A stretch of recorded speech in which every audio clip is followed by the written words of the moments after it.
lecture. This is Dushyant Reddy, here to present you some basic fundamentals of molecular modeling and docking. Here, I have come up with some open source data bank. Here, in this data bank, we have a crystal structures of all the proteins, and a human genome is also reported. So here, the protein structural information is of two types. One is by NMR, the other is by XRD. So the most reliable source of information of protein structure is by single crystal XRD. That is what we need to identify before selection of protein. In generally, the protein is crystallized with a ligand that is present in its active site. So there are certain proteins which do not have ligand in its active site. So we need to see what type of protein we are using, whether it has an active site or not. So if it is lacking active site, what we need to do? So these are all the fundamental information we need to check with the protein data bank. So for example, let us see with the conventional protein, that is 1FK9, which I discussed with in the most of my lectures. So in this 1FK9, it is an protein which of interest of viral, that is HIV reverse transcriptase. See, this is the information, the crystal structure of HIV reverse transcript in complex with efavirenase. So here the efavirenase is in its active site. So let's click this efavirenase. Now most of you ask the question how to select the active site in the protein. So simply you can go down to the protein structure, and once you scroll down you will find the active site interaction of ligands. See, this is your protein chain. So still further if you go down, you can see human immunodeficiency and what are the mutations. Now here comes the picture of ligand, that is EFZ. The EFZ stands for efavirenase. Now once you go for your ligand interaction, first and foremost thing is I am highlighting here one thing, that your server, that is your laptop, should have some graphic card in it to display proper ligand interaction. If your laptop or system do not have a graphic card, you cannot detect the ligand interaction. So you should not think that whatever is visible in my lectures cannot be visualized in your protein. So that is only a myth. So let us see what exactly the 1FK9 protein and its ligand shows. So the interactions, for example, let us see with the software what 1FK9 shows. So here I am just importing the 1FK9 which is downloaded from the protein data bank. Yeah, let me do that. 1FK9. So sorry, 1FK9 is not available. So let me download it once again. So in the protein data bank, I am just clicking the 1FK9 and that to PDB format. Now my PDB format will be downloaded. Let me show protein data bank appears to be PDB, and in a software as well as without software, how to see the active site. So simply I will be selecting the ligand of my interest. I'll just cut it and paste on the desktop. So I'll just go back to my software and I'll just import the protein of interest, that is my 1FK9. In doing so, let me do by hand. Yeah, this is my 1FK9.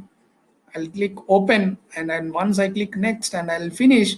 So now my protein will be displayed here. Yeah, this is my protein. See here, this is the fundamental information you need to know. Just click on the ligand and you will go near to the ligand. Now if you see what type of show hydrogen bonds, now here it is the interacting with some residues in your protein. Now you need to just right click, create atom group, that is 22 atoms. Now you just click on the label, show label. So once you do that, you will get a protein and its interaction. The interaction shows that it is lysine 101, and even it can have, this is only the hydrogen bonding interactions, whereas the ligand can also shows hydrophobic, electrostatic, and several other interactions. So this is the fundamental information which you get from a downloaded protein. Now here you need to create a binding site. That binding site is based upon a grid which you create with the ligand in its active site pocket. So here my ligand is already efavirenase. So I am creating the binding site with efavirenase as a target, or I can even go with binding site directed docking. So let me go with binding site directed also. So once I go that, I should ensure that my ligand should fall within the binding site pocket. Yeah, see that complete ligand is falling into the binding site pocket. So better to go with the binding site pocket. Then I'll click OK. Now the binding site is ready. Once my binding site is ready, I should validate the docking protocol by redocking it. Simply go back and dock ligand and see where exactly the docking information is there. So this is what simple I already explained. Now let us see with some fundamental aspects from the data bank what it shows. Yeah, the data bank shows, see, this is a three-dimensional information of your ligand, which is visible without any software in your system. The only thing you require is a graphic card. This is the fundamental information you need to know. So you just click ligand. Once you do the ligand, see, this is your ligand which is already present, and here it will show what type of interactions you have. You can play with your ligand and everything. So simply click on the ligand. So you can measure ball and stick. You can sometimes even you measure the distance measurement. See, distance measurement in the active site is very important, because the coordinates of the designed molecules should not be more than the coordinates of the coexisting ligand. For that, you need to know what distance they are present in the active site. So this is a fundamental information you need to know. So whereas again you can remove the protein, you can present the protein, you can even change the density, assembly, and you can even add some molecule features. You can even create labels for your residues. This is a fundamental structural information. Only thing is you need to remember that you need the software called a graphic card viewer. Without any graphic card or any JavaScript in your computer system, you cannot visualize the interacting residues or residues present in and around the protein structure. So here now just nothing focused, you go click on the one crystalline structure. So 1FK9, further on the 1FK9 type, if you go, you can even select the assembly, residues, ligands, and there are several other parametric features which you can see. Now this is, I'm selecting the ligand. Once I ligand, I can even uh, unhide the ligand. I can even show the ligand. And polymer, by you can change the representation or orientation by the polymers. So these are very fundamental aspects which you need to know. You can even remove the water molecules. So remove, so simply you can remove, and you can even see the coordinates of the unit crystal. See, this is your coordinates, complete coordinates. These coordinates, even complete protein as well as these coordinates, can also be assigned to the active site. This is a fundamental information with which you need to be very careful. Simply I'll remove the coordinates, and you can even go for settings. You can even go for the three-dimensional view of your uh, complete protein structure. Again, you can even do some measurements as well as, see, let me go for representation, density, assembly symmetry. So there are several other parameters which you need to know. So you can add measurements, you can simply add label, label to the residues nearby 6 angstroms. So these are all the fundamental information with which your ligand binds and where exactly your residues inter. And this is the sequence of your complete protein structure present in your crystal structure of 1FK9. And here is your chain A, which is involved in binding, and you can even select the ligand of your interest. This is your ligand efavirenase, so which is shown here. Once you select the ligand, you can even select, you can even change the chain. Sometimes the protein is homodimers or heterodimers, where when it is a homodimer, you can select only one protein because it is already dimeric of same protein, so you can eliminate the other protein and you can use only one protein of interest in docking. So this is how you need to see the active site of your protein of interest, and here it is your ligand. Simply once you click it, it will show you what type of ligand information it is having. Now if you see, this is what validation. Now my docking is completed. I told you already the docking should be exactly validated. Now I'll close my ligand and see the receptor, it is already binding with the same active site. So that means my protein of interest is a perfect of choice and it is having perfect interaction and perfect preparation. Sometimes you need to even resolve some issues in the protein, so you need to go back to my lectures. Let us see a different protein which do not have active site. So here I am going to focus on site specific docking. So for that you need to go and search a protein. So I am searching a protein called 1TNF. So once I do that, I'll go for click on the protein. So I'll get a protein structure. So here if you see I got a protein, I'll just simply download the selected file and I'll click on the desktop and I'll see how it is, how my software is showing and how the web server is showing. Let us see. So here I am just clicking the import and I'll go for standard coordinates, and here I'll select the 1TNF and I'll simply press open and I'll go for next and I'll finish. Once I do that, my 1TNF protein is opened here, and if you see there are no active ligand present in the receptor pocket. In such case, you cannot find active site, and there are two options. One option is blind docking. That means you take complete protein as your grid and you dock your ligand and see where the ligand goes. However, this is not a better choice. Second choice is binding pocket search. How you will do the binding pocket search? Go to toolbox, drug design and find binding pockets. Once you click that, you will select the interest and I will click next, and once you press finish, your binding pockets will be appeared in your, see, these many binding pockets are available. First and foremost thing is you need to remember that you should not blindly go with binding pockets of your interest. The thing is, you need to do some literature search. How you will do the literature search? This is your protein and you go with the first published paper. That is, see here, this is the first published paper in the protein. So now I'll click on the search on PubMed. Once I click it, you will get a PDF file or you get a information of your protein of interest.